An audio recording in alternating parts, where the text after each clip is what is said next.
Hi, welcome back to the Real Estate Insider Podcast, where we cut through the noise, trends, and bad advice to spotlight what's actually working in today's marketplace. I'm your host, Jared Sawyer. I spent 22 years in the mortgage industry, and one thing I've learned is when markets shift, the agents who survive aren't always the loudest. They're the most grounded.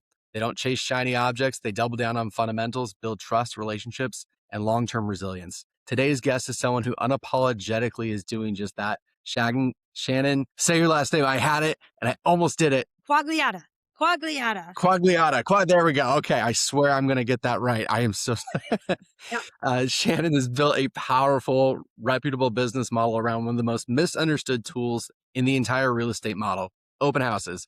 While many agents dismiss them as outdated, Shannon generally is generating roughly 80% of her new business directly from open houses in one of the toughest markets we've ever seen. But this isn't just about sitting in front and hoping. Shannon approaches open houses and builds relationships and environments, not sales traps. She integrates lifestyle discovery, negotiation, mastery, and full value commissions that even patented technologies fail to elude. Shannon, thank you so much for coming on today. When we first talked, your entire stance on this was very counter industry from what I hear from a lot of agents, which really caught my attention. And I agree with you, which is really why I wanted to have you on, because I think what you're doing is so powerful and a lot of agents really kind of sidestep that. So I'm really excited. Agents, if you're watching this and you're just kind of feeling like maybe open houses aren't for you, this is definitely the episode you want to pay attention to, because Shannon will set it straight. So just setting the foundation here, most agents hear open houses and they think outdated, low ROI, waste of time, and they just don't want to mess with it. Why would you argue that point? What about open houses maybe are they missing? And how did you really get into this and really double down on it? So there's a lot of things that have happened in our industry in the last 3 years. Obviously, the NAR ruling happened where our buyers now are confused. They don't know they don't understand what changed in the commission structure because all they know is what they see on the news, right? So because of that, a lot of our buyers are now going out and beginning their home search on their own. They might look online, but they're not hitting that contact agent button anymore. They're literally getting in their car and driving around. And in Arizona, in our market specifically, we're in a market with super high inventory. I think we're at 24,000 homes. So this year has been crazy for the number of visitors coming into open houses unrepresented. Not only coming in alone or coming in, period, but just coming in unrepresented. And this past 2 weeks, for example, 2 weeks in December, I have agents that are in my program that are coming to me going, I had 22 people on Saturday on a $7.5 million home. I had 12 groups come in on a $3 million home. Wow. I had 24 people come in to a $1.2 million home. And they come to me now knowing that I have a system that I teach that helps you take those leads and turn those into clients, right? Because a lot of agents don't have a way to check people in. They don't have a way to actually verify leads. They have a QR code, which is so outdated. They have a sign-in sheet. The one girl that's in my program, she just came in. She had an open house 2 weekends ago, 26 people on a Saturday. And she called me and goes, I lost 25 leads. I got one person to check in. 25 people, they all came in at the same time. They all were looking. None of them have agents with them, and none of them are saying they have agents. So we have a really different buyer. And this year alone, as a listing agent, I have sold 50% of my homes at open houses by having an open house. Now, I haven't necessarily represented the buyer. That's not why I'm doing it. Really to sell the house. And there's so much power in when I go to a listing appointment right now in today's market. I say, I'm going to sell your house and I have a strategy, but I will tell you right now, you have to allow me to have open houses because it's how I sell houses in under 2 weeks. My homes that are in the $1 million plus most of them have sold within 9 to 10 days at an open house. The weekend it goes active, and most of them have been under 30 days. That's in this market where agents are just letting houses sit. And the buyers that have come in have been driving around and they were actually going to another house. One of them came in and was actually doing a drive-by in the neighborhood at another house around the corner saw my open house signs. That house, well, wasn't being held open, literally came into my open house, which was $200,000 more than the one that they were driving by to look at.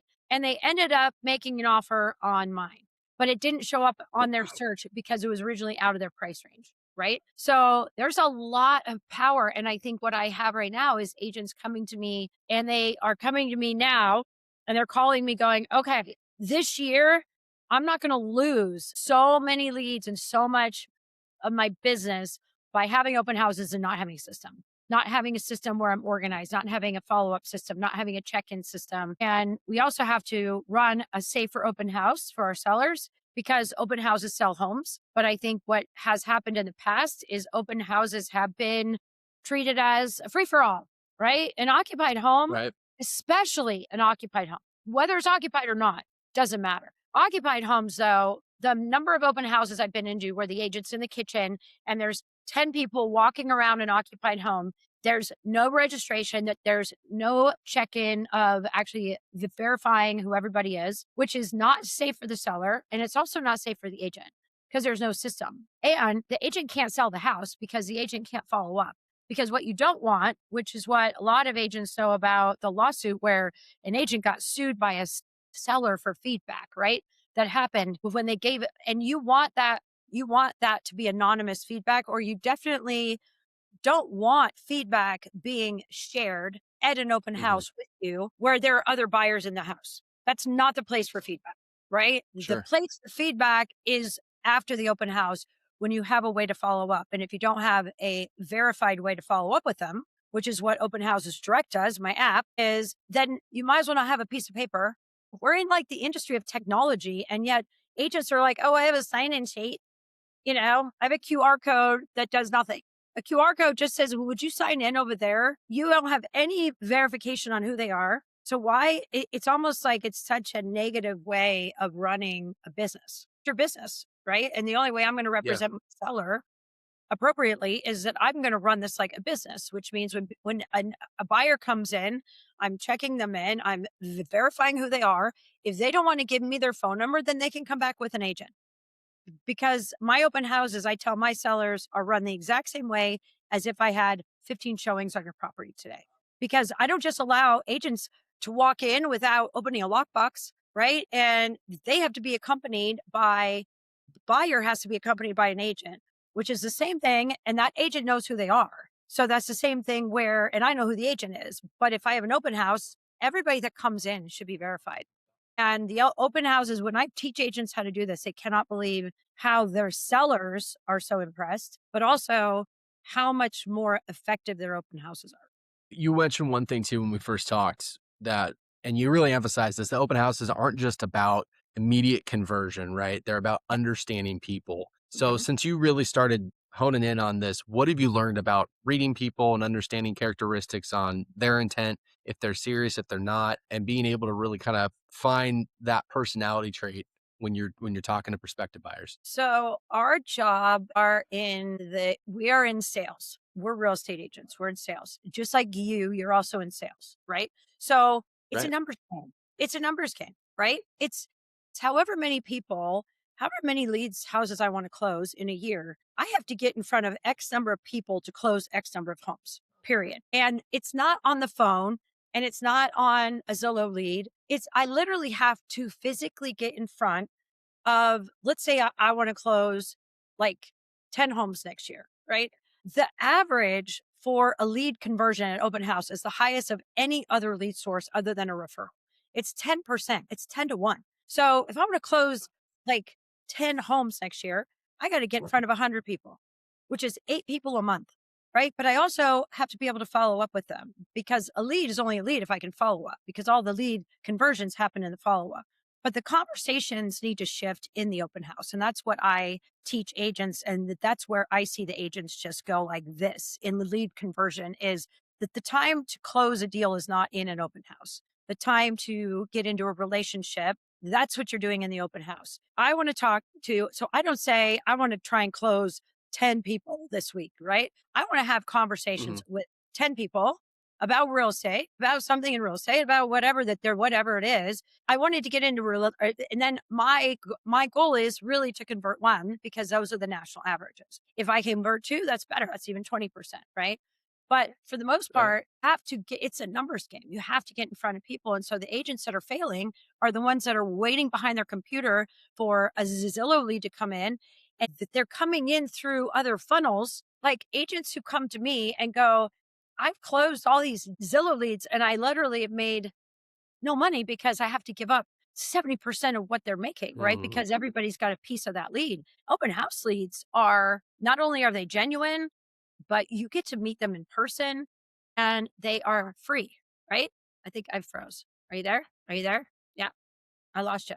I'm here. I think There? the connection's kinda staggering there, but yeah, Okay. no, you're good, and I got the gist of what you're talking about. I mean, so what do you think agents are doing wrong more so at open houses than anything else? Because it seems like you're having success where other people are failing, and, sometimes it's really a simple tweak, but when you observe other agents at open houses, what would your critique be of that? I think they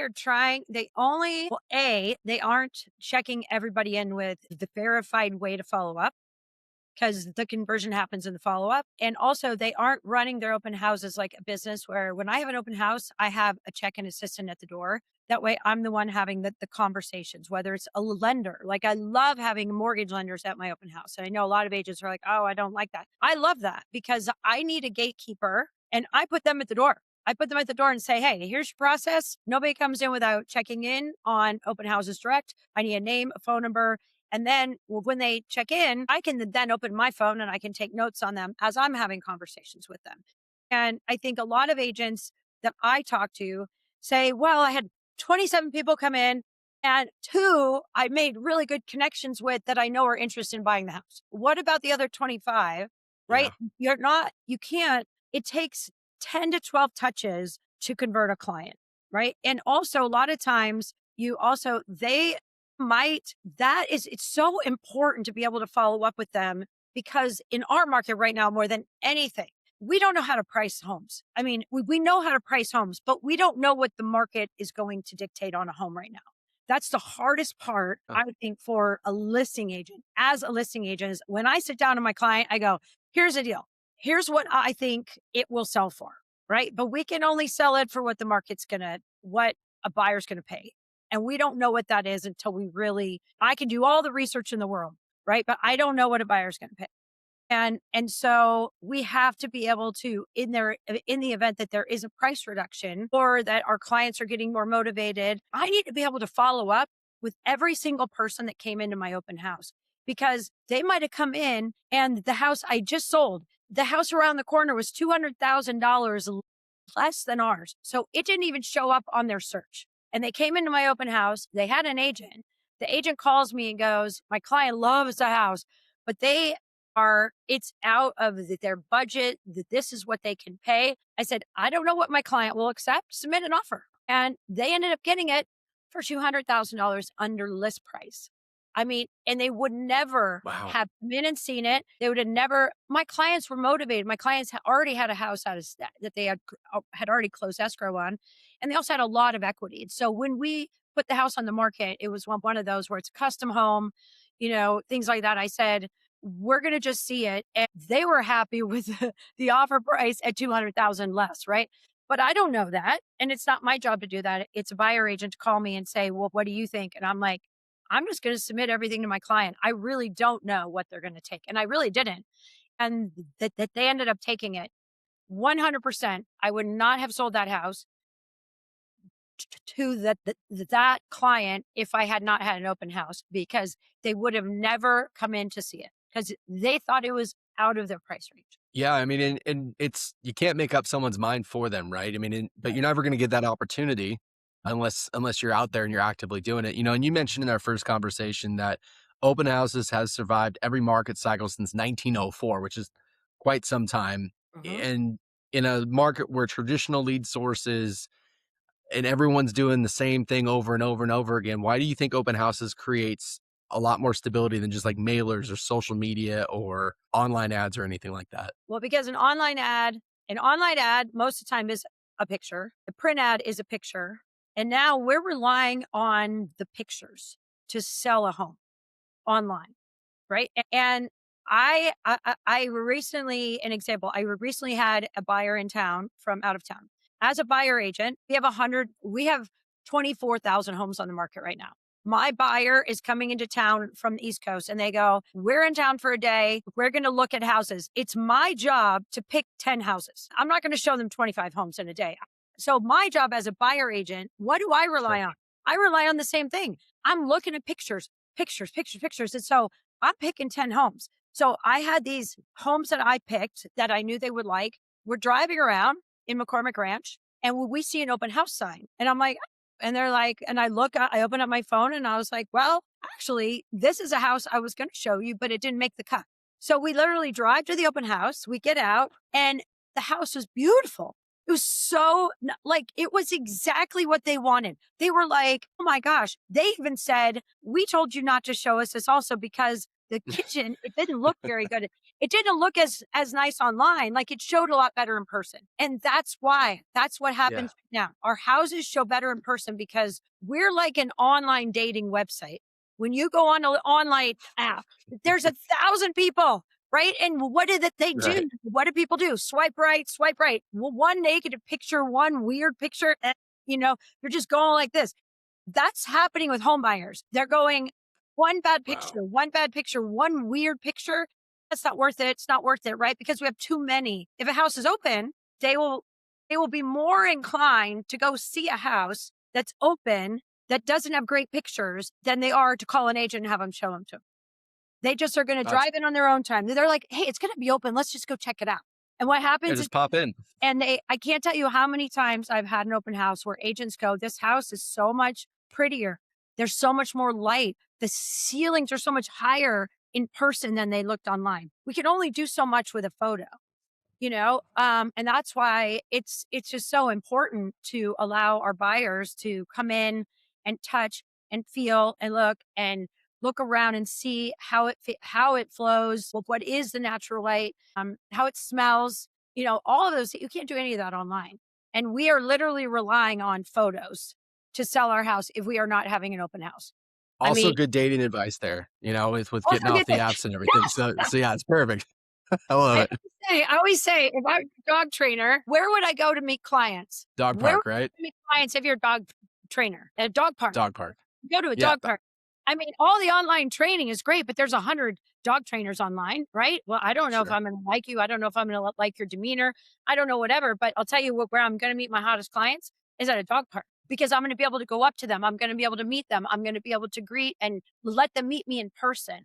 I'm telling you, all the AI in the world, nothing is going to replace that in person, the actual power of meeting somebody in person and shaking their hand and saying their name and actually having a conversation with them because that's why I'm so big when I coach agents on how to do open houses. There's so many things that I coach them on. And one of the really big things is appearance is you don't have to be in an expensive outfit. You don't have to be in really expensive shoes and all this other stuff, but you do have to be dressed professionally. And I see a lot of agents that they don't understand why they're at an open house and they have all these conversations and they think they're doing great and nobody calls them back. Right. And they're not dressed Mhm. professionally. They're in their sneakers that they went hiking in. Right. They didn't take a shower or there's just so many things that it's a job interview. And when you treat it like a Yeah. job interview, people hire me at my open house. They will literally have conversations and be like, do you have a card? Can we work with you? Like that's what they say right before they walk out. And I always say, you have my card, but I have your information. So I'll be following up with you.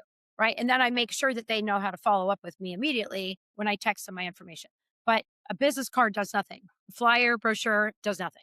It's going to get lost. And then they aren't going to remember who you are and they aren't going to remember how to get in touch with you. So the agent who follows up is the agent. I've gotten a lot of clients and I said, why did you pick me after going to all these open houses? I had a client in town from Boston and they came out on a look-see. They were going to 25 open houses. It was like this rush, rush, rush, rush. And they came into my open house.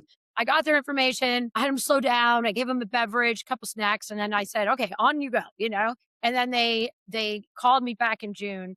And I said, wow, and I had followed up with them multiple times, but I said, when they came back, they're like, we want you to help us find a house. And I said, wow, how did I make the cut? And they're like, honestly, you're the only one that followed up with us. And then that's a true story, right? And I'm also the only one that checked them in with a mobile phone number that was actually verified, right? Because people don't trust you when they walk in the door. So, and it's also really, it's not, they don't want to walk in, have you shove a sheet of paper in front of them and say, here, would you, Sure. sir, I want everything. I want to know how long you've been looking. I mean, it's like these sign-in sheets are like, really? And if it's a piece of paper, right? It does nothing. Why even bother? Like, if you're not going to have, if you don't have an app like I have that actually verifies their information, then there's no point in making registration or check-in mandatory.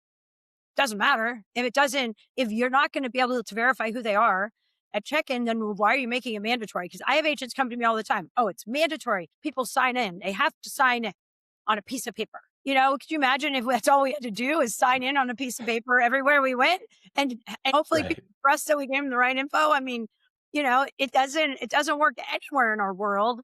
Yet at open houses, it's like agents are just so afraid to run their open house like their business. And I get the opposite. Agents go, oh, it makes people mad and blah, blah, blah. And it's like, well, that's how you're running your open house then. Because a buyer comes in my Mm, open house. I have a check-in system. I have a checkpoint at the door. It's not in the kitchen. It's not near the fireplace in the backyard. It's literally in the front door. At the front door, I greet them.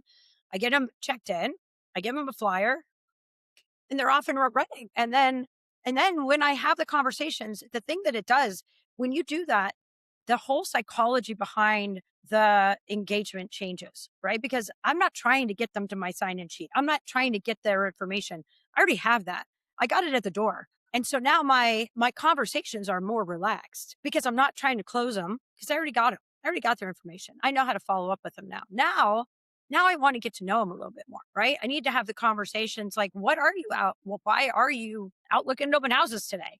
You know, and they'll tell you why and let them talk. Let them tell you everything. They will just start blah, blah, blah, blah, because they already know that they don't have to tell you. But if a buyer comes in and they haven't checked in yet, and you're trying to have a conversation with them, what do you think the entire conversation, what do you think is going on in their mind the whole time? How do I get in and out of here as fast as I can and not have a conversation with anybody so I don't have to give her my information? Right. And right. Their guard's immediately up coming into the environment. So, what's that? yeah. I said their guard's immediately up Yeah. Oh coming my in. gosh. Yeah. But it's up the whole time. So you can't ever have a conversation with them. But if you take it down at the door, I mean, I have people that they just look and I have a table, I have a checkpoint. They walk in. I'm like, let me get you checked in. I just need to get your name and your phone number. I'm going to text you a code. I'll give you a flyer. House is yours. Because there's such a safety mechanism, a safety part to somebody giving you their actual mobile phone that they're holding, right? And actually, when you know that that's the number, it texts them a code, you enter the code, you know that the number that they gave you is valid.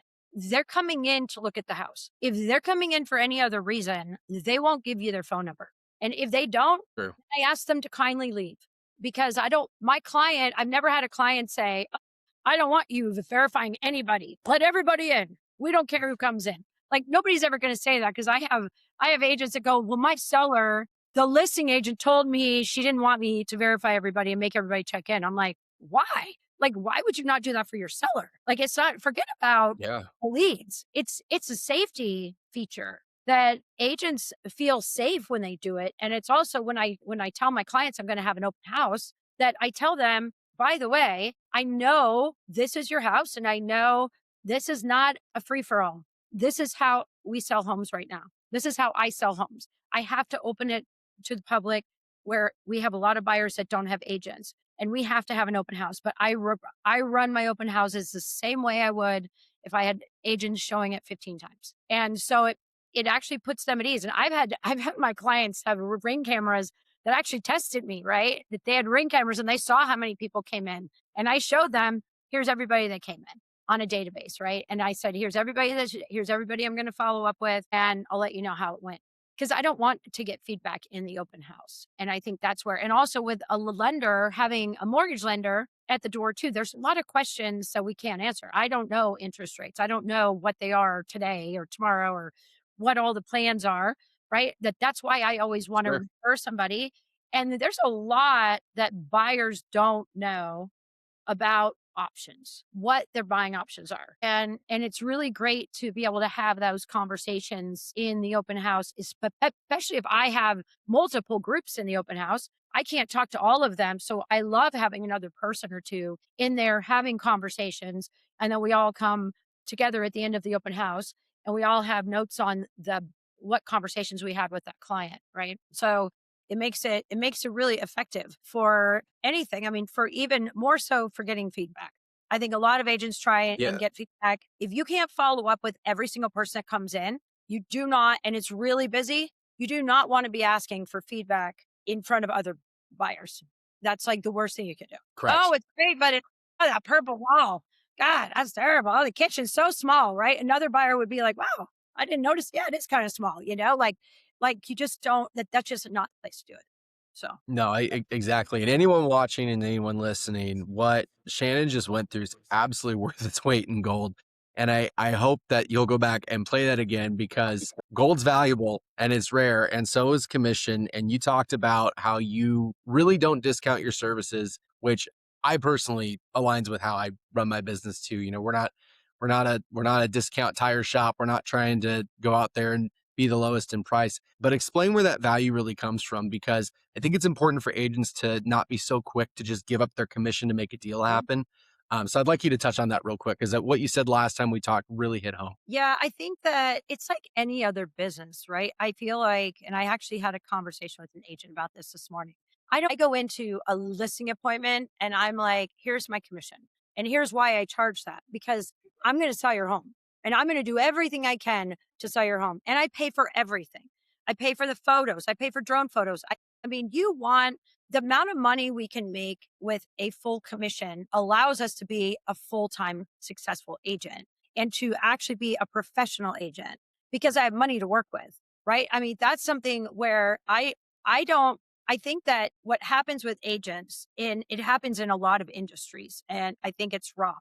And I've had this happen with me with you'll get a referral from somebody and they're like, "Oh, hey, I'm going to do you a favor. Like so and so said you needed help. I normally charge 600 an hour, but I'm only going to charge you 3 cuz you're a family friend." And the problem is I get a $300 an hour attorney rather than a $600 attorney for 300 bucks, right?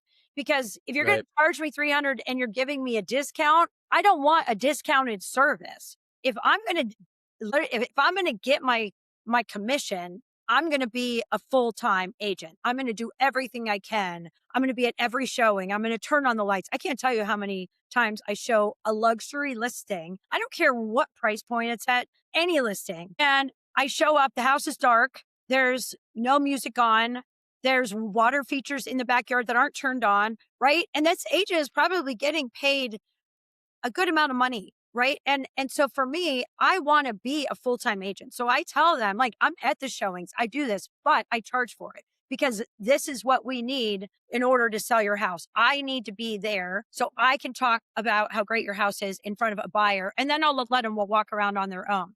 But there's a lot of things that if you're going to be a discount agent, you need to set that up front because what I see is a lot of agents go in and they try and get the listing and they do it for a discount and then they resent everything that they have to do Mm. because they're not getting paid the full commission.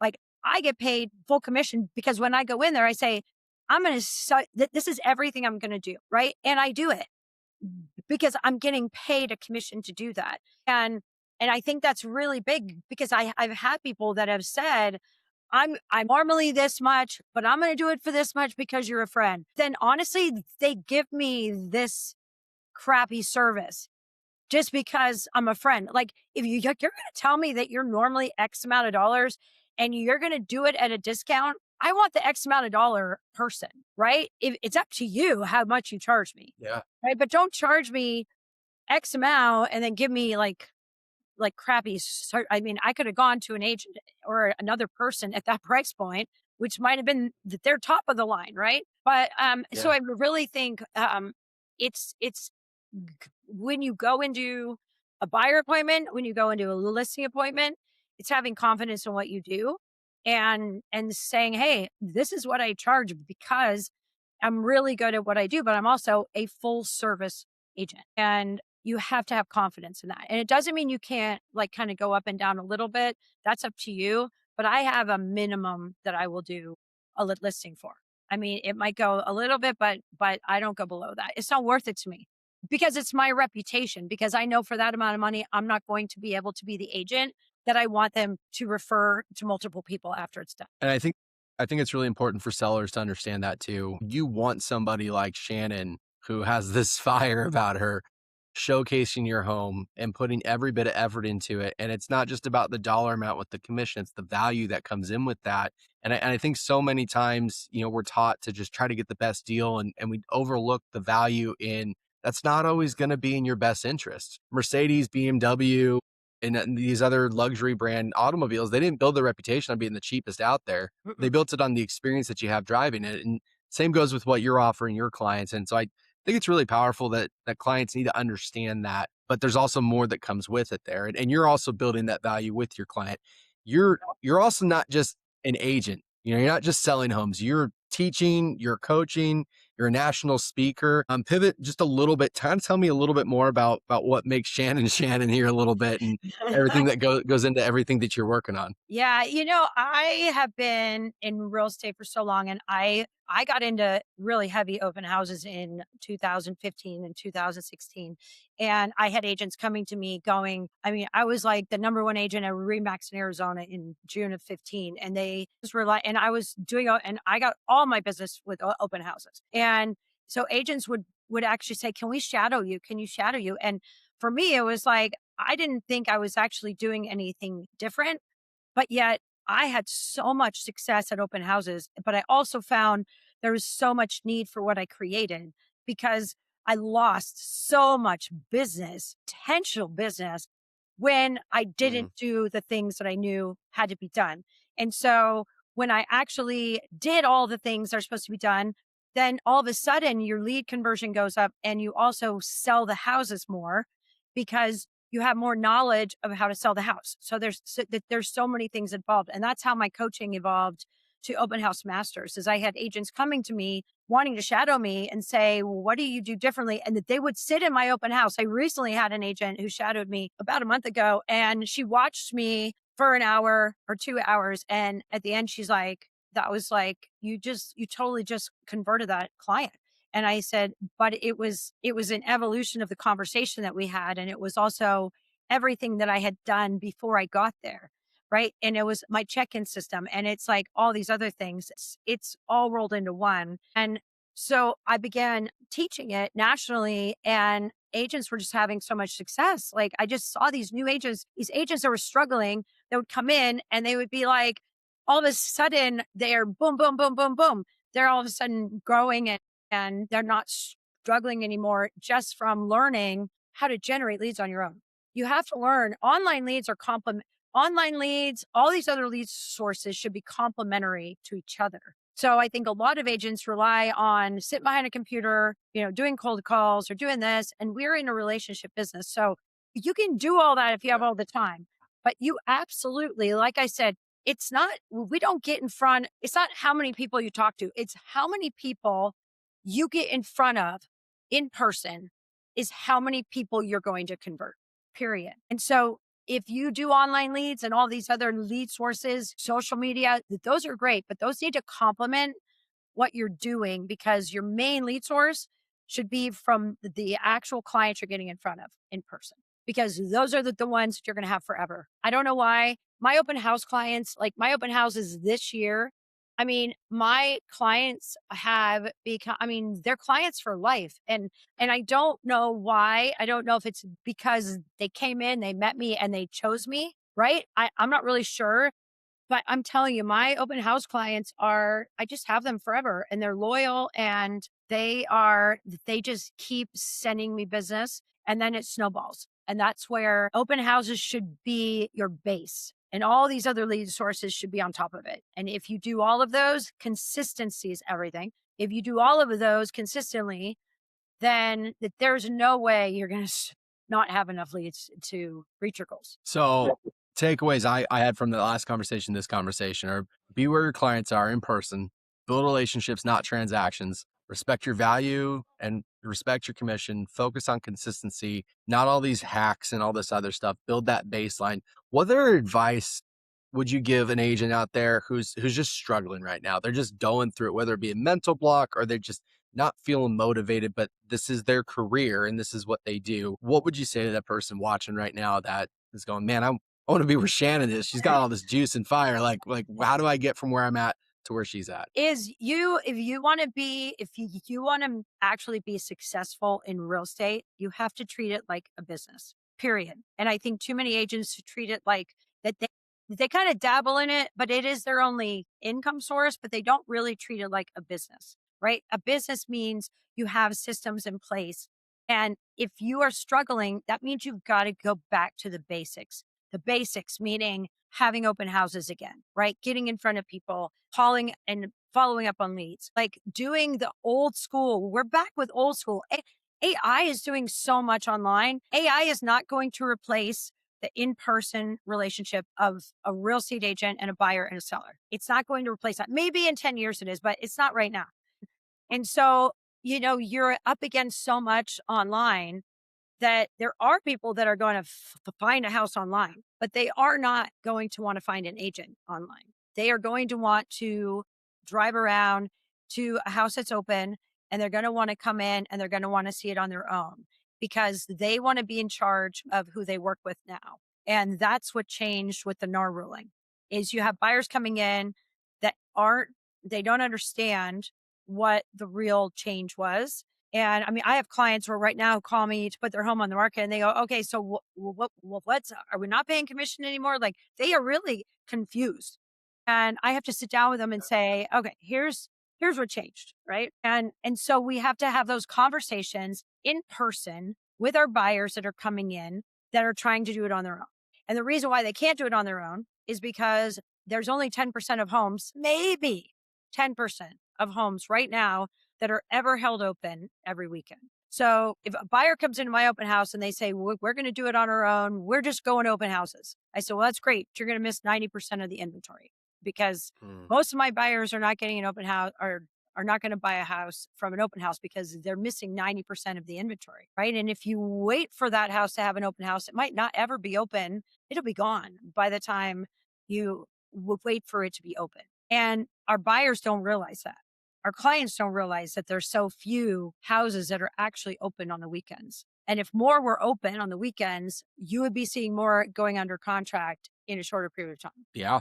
The math adds up there. So if an agent wants to find you, if a seller wants you to represent their home, how do they reach you? Where can people find you, Shannon? Well, if it's an agent looking for open house coaching, my company is called Open House Masters. And openhousemasters.com is where you can go and you can set up a call with me so I can go over where you're at and see if you're right for what we're offering in our program. We have a great group of agents that are actually beginning tomorrow in the program. It's super exciting. And if you want to find me, my name is Shannon Quagliata. So I am on Instagram, or it's essentially just my name at Gmail. Shannon Quagliata at gmail.com. So that's how you would find me as an agent. And I'll make sure that Shannon's information is in the video description too, in case you're driving and you're hearing this, which a lot of people do sometimes. More if you're watching and you're like, sits down like, man, that Shannon lady, like she's something else. I need to get to know her. Shannon, thank you so much for taking time out of your day to come on here, share your wisdom, your experience, and your knowledge, and really just kind of remove a little bit of the fear there from open houses. And it really resonates to me. I might not be a real estate agent, but you make me want to go showcase a house now. So you're definitely doing a lot of the things right. Well, as a mortgage lender, reach out to your agents and ask, say, hey, if you have an open house, let me come and help you. I mean, we're so busy that the one agent that I talked to yesterday that actually just came into my program, she's like, Shannon, I had 22 people on Saturday and I had no check-in system. I had no plan. I had nothing. And that's 22 leads in the $7.5 million price range. I mean, that's a lot. I'm like, what would an agent pay for an $8 million lead? Right? I mean, what would you pay for that? You can't even buy those Right. leads. And let you have 22 I mean, she said that they were lined up when she opened the door. I mean, that's insane. Wow. That's our market. And that house, most likely in that price range, is not going to be for those buyers. They're coming in, it's open, and you've got to be able to capture all of those clients because there's so much value we can add to them after the open house. I mean, especially in that price point, right? Because with open houses, we have people coming in, they don't know how much the house is. They don't know how many bedrooms it is. They're driving around and they Sure. stop for open house time, right? So it's very, very important that we have the opportunity to follow up with them. Very important. Listeners, thank you for jumping on and taking time to listen to this. Please like and subscribe for more in-depth real estate knowledge. Once again, I'm Jared Sawyer. Goodbye and take care. Thank you. Bye. Thanks for having me.